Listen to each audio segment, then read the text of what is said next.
I just aspirated on my saliva. Welcome to the team call. Also aspirates before anything else. I was like, so I wanted to do this team call last week, but it was just like, it was just really hard. It was a really hard week. But I think all of this started brewing for me on my birthday. So it was like I had so many people like contact me and wish me happy birthday, and all you guys, and it was like I had this like aha moment where I was like, imagine what would have happened if I had never decided to do this. And it was really like moving for me, because I never would have met half of you guys, and I never would have had the impact that I have had on so many people if I hadn't decided to choose myself first and have faith in myself, even when I was shaky, even when that faith was shaky. And I was kind of reminded about that again this week, and I haven't talked about it yet really on social media. But I had a follow-up with my internal medicine physician, and he made me do like all these different kinds of blood work that I haven't had before. And one of them is called an HS-CRP value. So there's like a regular CRP value, which looks at inflammation in your body. And then this one is supposed to be, it's called highly specific CRH value. And what it does is they typically use it for people like after a cardiac event to see like the predictors of having another cardiac event. So normally like a high value is 3. Mine was 33. Right. So my likelihood of having a cardiac arrest is huge. And it made me like, if I had not trusted this like small piece inside of me that told me to start moving and start taking care of myself, like, would I have already had a heart attack? Like, I'm 35, you guys. So this week, like, it really, and I truly believe there's a reason why this team call had to wait until this week. I believe that. I believe, because now I get it, because I feel like we as women,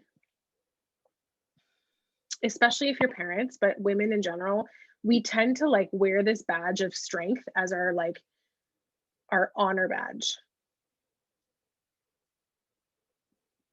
And we don't listen to our bodies. We don't listen to the things. We don't listen to the cues that our bodies are saying, hey, something's not okay.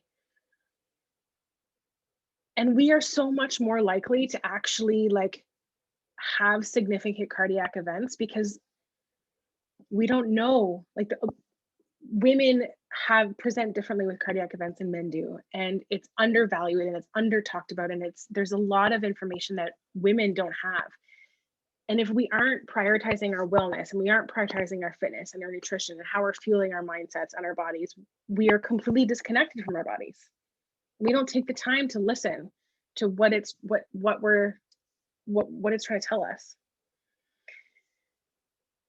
And we don't have faith in our own voices, and we don't have faith in our own choices, and we don't have faith in our own belief in ourselves.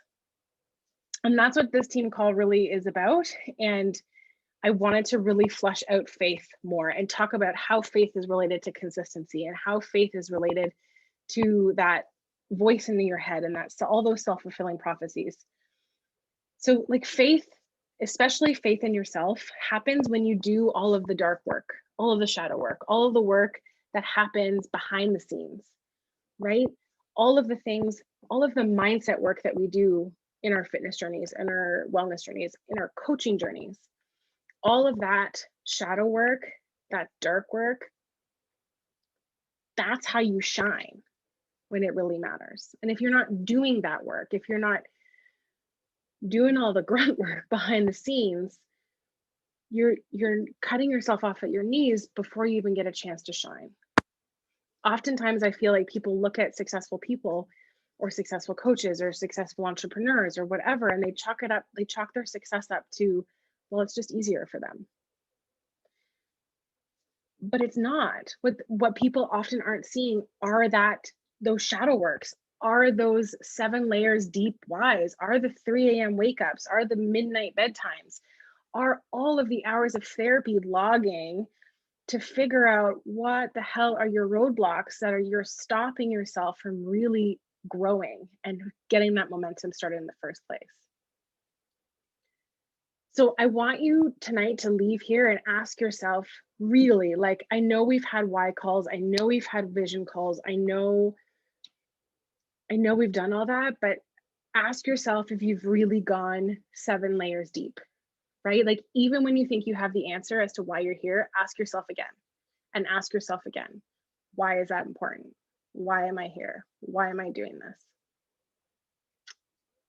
And it will change. It should change. It always changed for me. But you need to figure out that why you're here, because until you really dig deep, that 7 layers, it's not going to be enough for you to do that dark work, that shadow work consistently. And that's not just with coaching, that's with anything. That's with parenting or your full-time job or your fitness journey, your nutrition journey. If you're slaying your workouts, but then binge eating at nighttime, and you're not doing the shadow work behind the scenes to figure out why you're doing that, that cycle is never going to stop. And you're never going to reach feeling the way that you want to feel in your body until you do that work. So it doesn't matter what part of your life you apply it to, but apply it. And until you start doing that shadow work consistently, you're not going to build the faith that you need to build, because you build faith by being consistent, right? You build faith by following through on the things that you say you're going to do.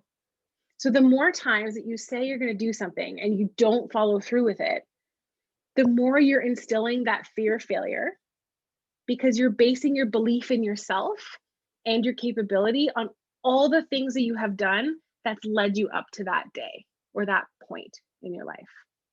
So if you wake up in the morning and you're like, okay, I'm going to wake up at 5 a.m. I'm going to do it. I'm doing it. But you haven't woken up at X time for how many times before that, you're going to tell yourself you can't do it. And that's because you're basing your belief on what you can do today, your faith in what you can do today, on what you did yesterday and what you did the day before that. If you don't follow through on the things that you say, regardless if it's, I'm going to get 5 things off my to-do list, regardless if it's, I'm going to meal prep this weekend, or I'm going to work out 5 days this week, or I'm going to do my BAT 3 days this week, whatever it is. If you don't follow through on the things that you say you're going to do, you're never going to do them, ever, because it's that behavioral component. It's that psycho-behavioral piece. People talk about fear, right? We talk about fear holding us back all the time, and that's true. But really, when you analyze fear and faith are so closely connected. Fear really is just false evidence appearing real, right? We hear that all the time. Like, motivational speakers will say that to us. They say fear is just false evidence appearing real. So your shadow work on fear, if you're stuck in fear, if you're telling yourself, I'm too scared, I can't do this, I can't share my story, I can't share my voice, I can't, if you're stuck in that fear cycle, what are you doing? What's the shadow work that you're doing to get out of that? And that shadow work might be, are you writing down your evidence? Are you journaling when someone messages you and tells you how you've inspired them? Are you screenshotting those messages and putting them in an album? Are you writing those messages down somewhere? Because that shit's your evidence, not the shit that's going on in your head. The evidence is what you're getting from, like, the messages you're getting from people. Are you journaling that? Because that's the shit. That's the shit that matters. The stuff that's going on in your head, that's fear, and that's false. It's not real. But your evidence and journaling that and doing the shadow work, that's what's going to build your faith. You have to fight the urge to stay the same, right? We have this natural wanting to stay the same. It's uncomfortable to grow. It's uncomfortable to change into the person that you're meant to be. But if you aren't changing, you're staying exactly where you are. You're not growing. You're not choosing discomfort. You're not choosing failure. You're not choosing pain and hardship. You're choosing to stay exactly the same, and that's not living. That's just staying still and stagnant. I had the chance this week to sit down and think about what would have happened if I didn't decide to make this jump. And it made me really emotional. I'm not gonna lie. I didn't expect it to make me so emotional, but you guys, I almost didn't buy my first challenge pack because I was too afraid of failing again at something that I had failed so many times at before, and I didn't feel worthy of spending that money on myself. And I remember talking to Rich about it, and I said, here's kind of what I want to do. I'm like, I feel like I want to do it. I kind of think I think I'd be good at it. Like, I kind of want to do it, but I don't know if I want to spend the money. And I remember what he said to me. It makes me emotional every time. But he said, Tash, if you you have to do this, because if you don't do this, we're going to lose you. And he was right. Like, I was so close to that edge of almost losing who I was. And it was the same for me when I decided to start coaching. When I finally figured out what I wanted, and I realized that my real why, you guys, you get one life. We get one chance, and it can be gone like that. It can be gone instantly. You have one chance to do what you want to do and live it how you want to live it. How the fuck do you want to live that? Right? Like, you get to decide that.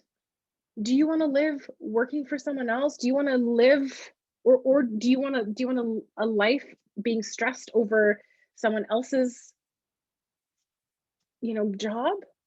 I don't. I thought I did. I don't.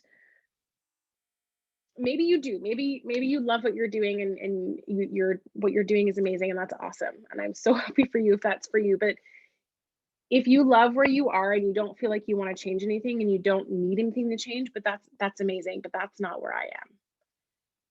But until I figured out why, like really, really why, I wasn't really willing to put the work in. I wasn't willing to show up because it didn't really I mean, of course I want to help people, but that's not going to get me to do my shit at 5 a.m. until I started making my book of evidence so that I had the evidence that I meant to be here, that I meant to do this. That fear of failure, that imposter complex, that voice in my head that I was never good enough would always win because I didn't have any evidence to shut it up. And it would stop me from being consistent, and it would stop me from putting the work in, and it would stop me from choosing to have the late nights or to have the early mornings and put the work in. And that's not just with my coaching business, that's with my fitness journey too. I would stop with 5 seconds left right before they say, okay, stop. I would stop early. I wouldn't push right to the end. It's the same thing. And I found this week, I am pushing. I am pushing because I want to work my heart. I want it to get stronger. Because that's the shit that's going to save me, is the work that I put in that 30 minutes. Right? I now know what I want. It's taken me 4 years and it's changed a lot along the way, but I know that I don't want my kid to think she can't ask me to play with her because I can't get off the ground. I don't want her to feel like she can't ask me to go for a walk, or she can't ask me to do things with her because I physically can't do it with her. I don't want that life. I had that life growing up and I don't want that for her. I don't want that life anymore. That's not what I choose for myself. I deserve more than that. I am worth more effort than that. And it's the same thing with this business. I can serve and I can help people with the knowledge that I created over my years of school and my career. and I can help them on social media. I can help them and reach them and help them with their kids and help them with their spouses and not have to charge them a single thing, and just do it because that's what I love to do. I love to help. I love to share content. I love to help people. What I don't love is having to be on a clock and writing reports and being stressed and having to lead a team and manage a staff with people who don't get it, who don't buy into the shit that I know works if they actually just did the work. I want to be free. I want to have the flexibility to wake up and choose to spend the entire day with my kid and Rich.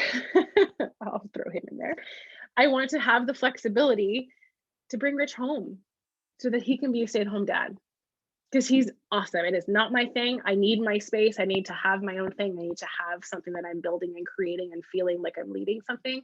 But he is a kick-ass stay-at-home dad, and I want to give that to him. But until I got there, you guys, until I put the work in to figure out why, I didn't have like the self motivation, the self discipline to do it. So my biggest thing that I found these last 3 months, because I had and you guys know I had a hard time like through October through December. The biggest thing is I had to stop saying that I wanted something if I wasn't going to show up and do the work. Saying that I wanted a goal or an achievement or this thing, but I wasn't willing to show up for it. Because what happens is that behavioral piece of saying you want something but not showing up for it, all that does is reinforce that self-limiting belief that you can't have it, or that you're not good enough for it, or that it's easier for someone else. It's not easier for someone else. It's hard, but they choose the hard that they can live with. And that's what I've realized these last few months is I get to choose the hard that I'm comfortable living with. It's going to be hard either way. It's going to suck either way, but I get to choose that. And that's powerful. Until you get there, though, until you decide to show up for the thing that you say that you want consistently, it's not going to happen, because you have to prove to yourself that you can do it. You have to be worthy of that goal. And you become worthy of that goal when you show up in faith and you show up with consistency and you do the thing. If you have faith and you show up consistently, it will happen, whatever that goal is for you. So this week, I want to challenge you. I want to challenge you and ask you to look really hard at yourself, at what your goals are, all of your goals, and ask yourself, are you being consistent on the activities that count? Stop quitting when you don't see immediate results, right? The results will come, but you have to be consistent. And it's the same thing with your fitness journey. And when we tell our clients, right? Oftentimes our clients get so discouraged if they don't see any pounds lost in the first week or even the second week. But we tell them to keep going, to look at the other evidence, to collect their book of evidence, right? All those other non-scale victories, that's your book of evidence. That gives you the momentum and the faith that tells you that you're going to where you want to be going, right? I know it's really hard to look at someone and to not feel like, to not let their success intimidate you, or let it make you feel like they have something that you don't. And it's easy to look at someone and say, well, it's easier for them. They're born with X, Y, and Z. They have great conversational skills, picture skills, whatever. And I used to do the same thing, and I still do the same thing. I still get stuck in the comparison trap all the time, especially when my mindset is a little bit on the lower side and I haven't done the shadow work on my mindset. If I've slipped on my PD, if I've slipped on my mindset work, that comparison trap will start. But I've been at it for so long, I can see it and I can stop it before it throws me down that spiral, right? You have to look at those people and say, what is it that you've grown through that's made you that warrior? What is it that you've been through that's turned you into that leader?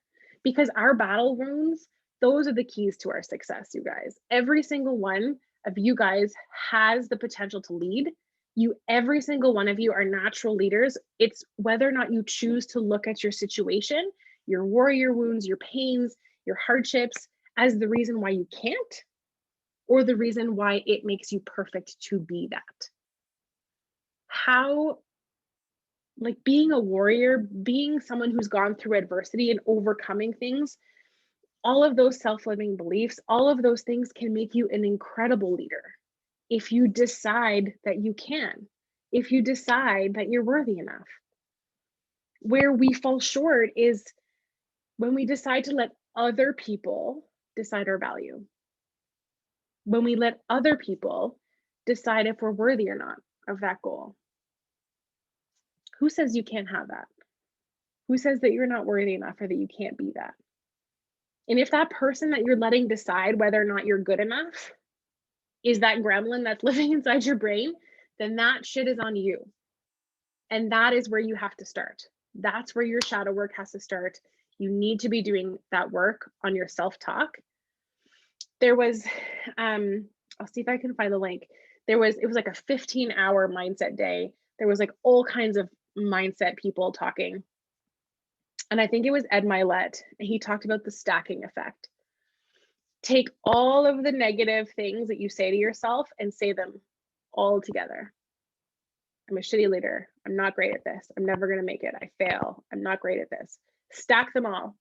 And then imagine yourself erasing them in one big step and replacing them with something else. It's not going to happen overnight. But that's the work that I'm talking about. That's the shadow work that you have to do so that you can shine and in the process of that, have unwavering faith that you're here for a reason. So if you're feeling like just all comfy and cozy and things that you're happy feeling the way that you're feeling and you're telling yourself all the reason why you can't do something or be something, that's cool. But chances are that if you decided to coach, if you decided to be on this team, it's because you feel like you're made for more. It's because you know that deep down, you're a fucking boss and you're rare and you're special and you're powerful, even if that voice is teeny tiny and it's not very loud right now. So now is the time that you decide to fight for who you want to be. Have faith in her. Have faith in that tiny little voice in your head that said, me. I want that. I want to feel that way. I want more. Fight for her. Make her your reason why you show up tomorrow.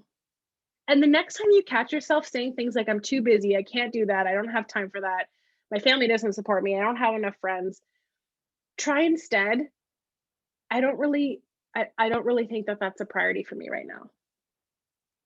That's okay. It may not be a priority for you right now, whatever that goal is. Maybe working out 7 days a week is not your priority right now. That's okay. But the important thing about doing that, about owning where we are, is that you're breaking that behavioral piece. You're breaking that cycle of you saying you want something, not following through with the actions, and then basing your faith and your belief on what you can do today based on what you did yesterday. Because by showing up and saying, yeah, I haven't made it a priority, it's not really a priority for me right now, that's okay. Because when you are ready to make it a priority and you are ready to go all in, you're not going to have that baggage, that evidence that you're going to fail. You can flip that and you won't have all that to hold you back. Deciding whether or not to make yourself a priority, that's what it is. It's about whether or not you're willing to make you and what you want out of this life a priority, even when it's hard, and having faith during those hard periods that you are made for this, that you are made for more, and decide to keep showing up even when it's not convenient.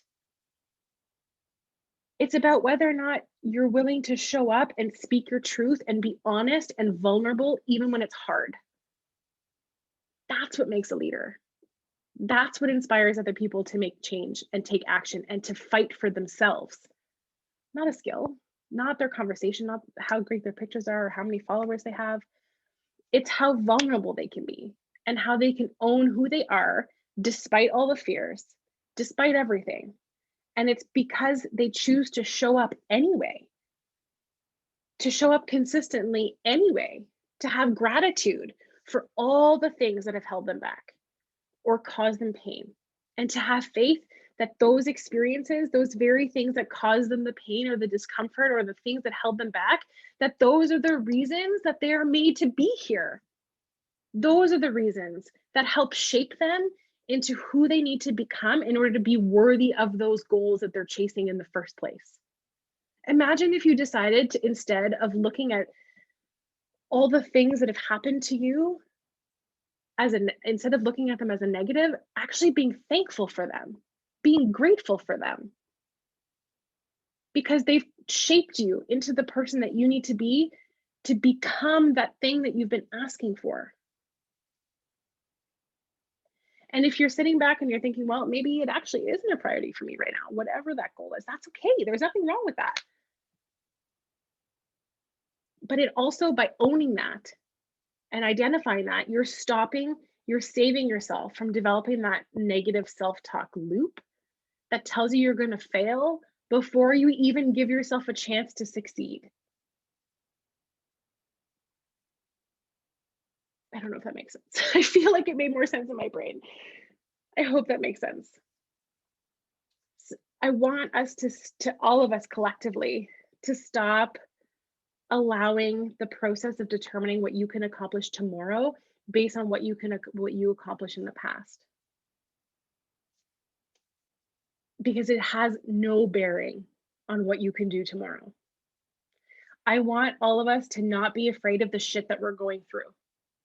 Not letting that be the reason why we don't go after the things we want, and actually make it the reason why we go after the things that we want. And don't decide that it's the reason you can't go for something. I challenge you that instead of running or avoiding or doing what you can to stay away from the pain, instead go into the pain. It doesn't have to be a shameful thing. Pain doesn't have to be this shameful thing that we are afraid to talk about it. Why not embrace it? Why not embrace the scars? Embrace the things that are making you scared. Embrace because when you do that, you step into your power. You can choose to look at pain as power, as your reason that you are meant for this life. That why, whatever goal it is that you're going after, why you are meant to conquer that. Because you already have that power. You have the pain, you have the birthright, you have all the scars, all of the reasons why you deserve to be here. So I challenge all of us to take that pain, all those limitations, all those frustrations, and look at them differently. I challenge you to decide that you're worth your own fight. And that when you decide to have faith, show up. Trust that you will get to where you want to get. You will get to where you need to get if you just stay due north, if you stay the course and you do the work. And the biggest thing I hope that you take out of tonight is that if you're going to put the words out to the universe that you want something, whatever it is, you better work your ass off to get there. Because if you're not willing to work for it and put the effort in, that's not you failing.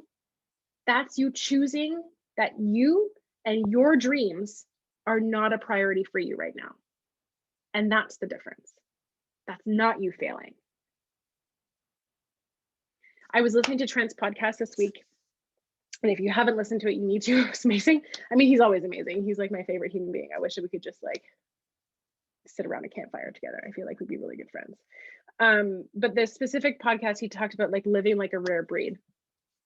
And he defined it as like, I forget what he said. He said like a rare breed is someone who takes full ownership for their life and fully commits to transforming themselves to become the best version of themselves and who they can be.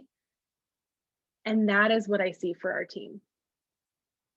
I see people who choose excellence in each other, who sees excellence in each other, but also sees excellence in themselves. I see people who are fluid with shit that comes at them, dodging all of the pain and all of the shit and embracing it. And I see women who empower and hold each other up and through the good and the bad. And I see resiliency. But above all, you guys, I see discipline and I see choice to work with each other and for each other for the things that we want, for ourselves, for our kids, for our families. I see us standing so tall and owning who we are individually so that collectively we can stand boldly and brightly and give other women the permission to do the exact same thing. I hope that, I don't know, I feel like I was just ranting the whole call, but I hope this resonated with you guys. And I hope that it helped you realize that like your fullest potential, that version of yourself 10 years from now that you're chasing, it's always been there. It's there.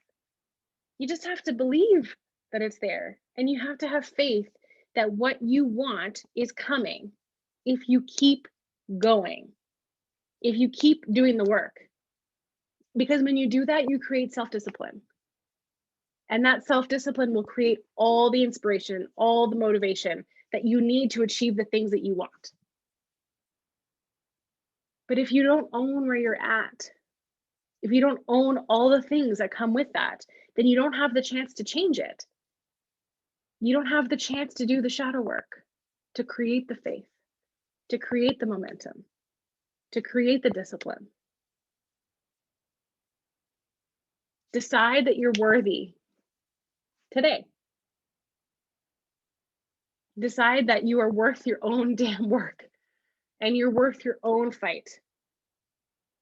And decide that you want to give other women the permission to do the exact same thing. That's all I got for you. I don't know if that makes sense, you guys. I feel like I was just talking on a tangent the whole time, but I hope that that resonated. Oh, there's more people. Hi, Janice. I didn't even see you there. I have it like on I only have 3 people on my screen. Hi. Hi, Lucretia, go ahead. Hi. I was gonna say, you know, I share him a lot. Trent, yeah, he's amazing. And one evening, he was talking about, or when I was listening to him one evening, he was talking about the bad word in his household, and that word is "I can't." Mm-hmm. Or the word is can't. So never say you can't do something. Say right now it's not a good time, or right now, or I can do that later. You know, just turn the word around. It makes a huge difference. And I actually read that with Matthew McConaughey.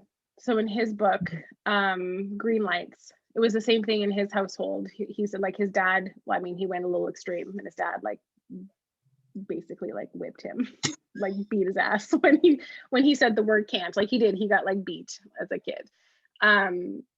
But it's a concept that we've actually started to change in our house. And because Nora is the type of kid that if it's not easy to her right away, she gives up pretty quickly. She's a perfectionist, you know, she likes things and she likes things to be easy for her. And when it's not, she gets really upset and just bails, like, and gets really upset. So now, you know, we say, you know, it's not that you can't, you're not there yet. And I think using the word yet is the biggest piece, right? Because if you say you can't, there's no room for progress there. There's no room for growth there. Whereas if you use I'm not there yet, you're working towards something, right? Yeah, I hope, I don't know, I felt really overcome this week with a lot of feeling. And I hope that this resonated. Yeah. I always feel like super awkward after these calls, you guys. I feel like all vulnerable, and then I'm like, oh, I You're like, overshared. La, la, la, la, la. Okay, now somebody else talk. I'm good. I'm good. Okay. Verbal diarrhea and everything. I looked. missed the beginning, so No, Janice, go. no, go ahead. I just said I missed the beginning. Oh, I recorded it. and I was just gonna say it's Trent Podcast 59 from March 3rd. I went and I looked it up in case anybody. Very good. It's very, very good. Yeah. I really like the talk around like it's not a priority for me right now, because it really detaches like feelings of failure and guilt and comparison and all those things, and it's giving yourself just a bit of, you can't and it's true, it's like you're prioritizing, you're making a choice, and those choices are okay, like And whatever it is, right? Like, and I think when we do that, like, we take away the whole shame and guilt talk around where we're at. Yeah. Right.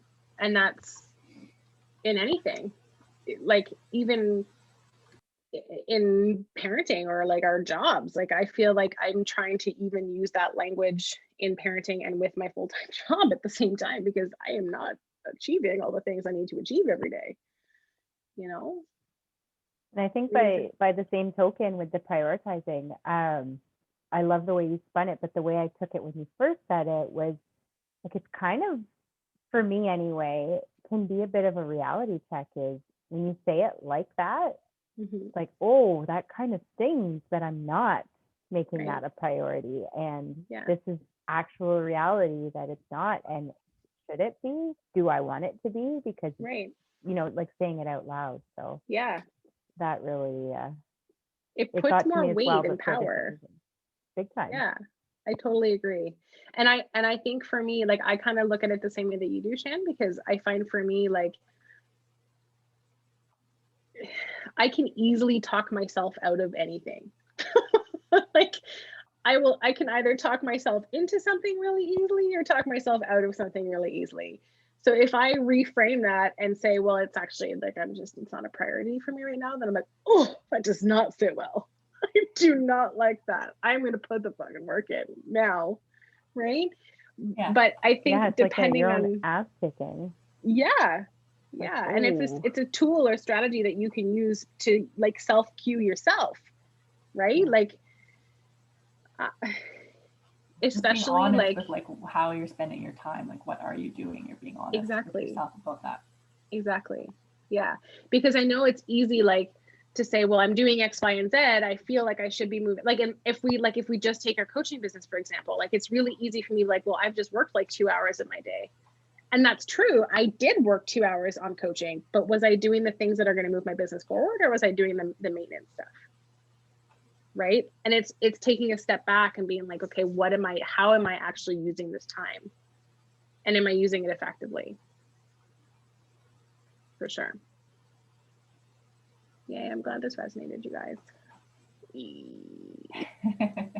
It was awesome. Thank you very much. It was awesome. You're welcome. Thank you, Yes. guys. It was great. I enjoyed it.